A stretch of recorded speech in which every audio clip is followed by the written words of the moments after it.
আসসালামু আলাইকুম। আশা করছি সবাই ভালো আছেন।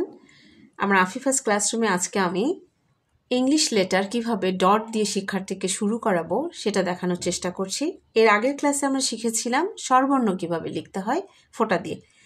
আজকে আমরা যে কটা লেটার শেখাবো, একদিন আমরা সব লেটার তো শেখাবো না, যে 4টা বা 3টা লেটার শেখাবো সেই 4টাতে আমার কি কি লাইনের প্রয়োজন হচ্ছে সেটা তাকে আগে ড্র করতে শেখাবো। আমি প্রথম থেকেই বলছি, প্রথমে তাদেরকে বিভিন্ন লাইন শেখাতে হয়। এভাবে আমি তাদেরকে প্রথমে slanting line, reverse slanting line বেশ কয়েকটা প্র্যাকটিস করিয়ে নেব। তারপর তাকে আমি বলবো স্ট্যান্ডিং লাইন ড্র করো। এভাবে স্ট্যান্ডিং লাইন ড্র করবে। যদি সে স্ট্যান্ডিং লাইন ভুলে গিয়ে থাকে বা না পারে, তখন এভাবে দুটো ডট দিয়ে বলবো এই ডট থেকে এই ডট পর্যন্ত টানো। এভাবে তাকে বেশ কয়েকটা প্র্যাকটিস করাবো। এরপর স্লিপিং লাইন কয়েকটা প্র্যাকটিস করাবো। তারপর হাফ সার্কেল, বেশ কয়েকটা হাফ সার্কেল এবং রিভার্স হাফ সার্কেল। এরপর কার্ভ আপ, এরপর কার্ভ ডাউন, কার্ভ ডাউন, এইভাবে কার্ভ আপ কার্ভ ডাউন। তারপর শেখাবো সার্কেল। আচ্ছা, আজকে আমি যে কটা লেটার শেখাবো সে কটা লেটারে আমার যে কটা লাইন প্রয়োজন হচ্ছে আমি শুধু সে কটা লাইনই তাদেরকে প্র্যাকটিস করিয়ে নেব। বেশ কিছুক্ষণ এটা প্র্যাকটিস করিয়ে নেব। তারপর আমি লিখাতে চলে যাব। এবার লেখানোর সময় আমি তাকে এভাবে 3টা ডট দিয়ে শিখিয়ে দেব, তুমি এই ডট থেকে এই ডটে এভাবে একটা স্ল্যান্টিং লাইন ড্র করো। সে ইজিলি একটা স্ল্যান্টিং লাইন ড্র করবে। তাকে আবার বলবো এইভাবে অ্যানাদার স্ল্যান্টিং লাইন এই ডট থেকে এই ডট পর্যন্ত ড্র করো। হয়ে গেছে। এবার মাঝে একটা এভাবে স্লিপিং লাইন দাও এখান থেকে এখানে। সে সহজেই দিয়ে দেবে। যখন এভাবে একটা লেটার লিখে ফেলতে পারবে তখন তার মধ্যে একটা কনফিডেন্স গ্রো করবে।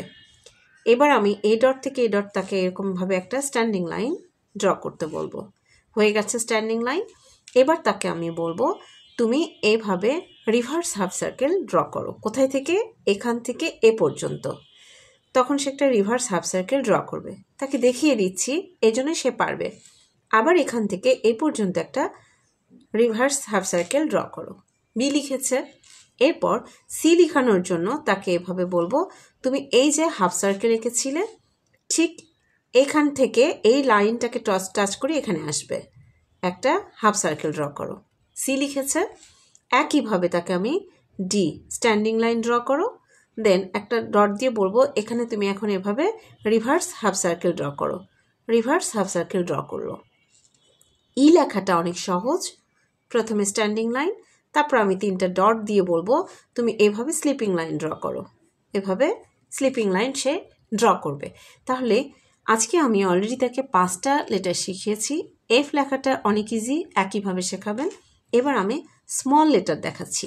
এই যে তাকে আমি সার্কেল শিখিয়েছি, বলবো তুমি একটা ছোট্ট করে সার্কেল ড্র করো। এই সার্কেল ড্র করার পর তুমি এইভাবে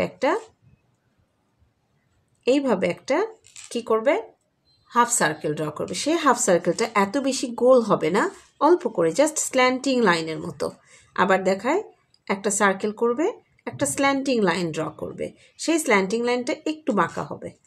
এবার স্ট্যান্ডিং লাইন ড্র করো। তারপর এখান থেকে এইভাবে একটা হাফ সার্কেল ড্র করো। একইভাবে তুমি এইভাবে একটা হাফ সার্কেল ড্র করো। দেন ডি লিখছো, বির মতো করে উল্টো দিকে লিখলে হবে। এবার ই লেখাটা কেমন করে শেখাবো সেটাও দেখাই। ডি লেখাটাতে প্রথমে স্ট্যান্ডিং লাইন, তারপরে এখান থেকে তুমি একটা এই যে হাফ সার্কেল লিখেছ, এভাবে একটা হাফ সার্কেল ড্র করবে। এবার ই লেখা শেখাবো। এই যে সি লিখেছ, এইভাবে দুটো ডট দিয়ে এই ডটটাকে টাচ করে আসবে। টাচ করে এভাবে হাফ সার্কেল ড্র করলে এই ডট থেকে এই ডটে একটা স্লিপিং লাইন, এরকমভাবে একটা স্লিপিং লাইন ড্র করে দাও। ই তাহলে আমি এইভাবে যদি তাকে ডট দিয়ে শেখাই তার জন্য অনেক সহজ হবে, তার কনফিডেন্সটাও গ্রো করবে। এবার আমি দেখাই এর পরের ধাপে আপনার বারবার ডট দিয়ে লেখানো সম্ভব না, তখন আপনি খুব হালকা করে লেখাটা খুব হালকা করে তার খাতায় উঠিয়ে দেবেন এবং তাকে বলবেন তুমি এই লেখাগুলোর ওপর, হালকা লেখার ওপর তুমি লেখো। অথবা এইভাবে ডট ডট দিয়ে দেবেন, বলবেন তুমি এই ডটগুলো এক জায়গায় যোগ করো। কেমন করে?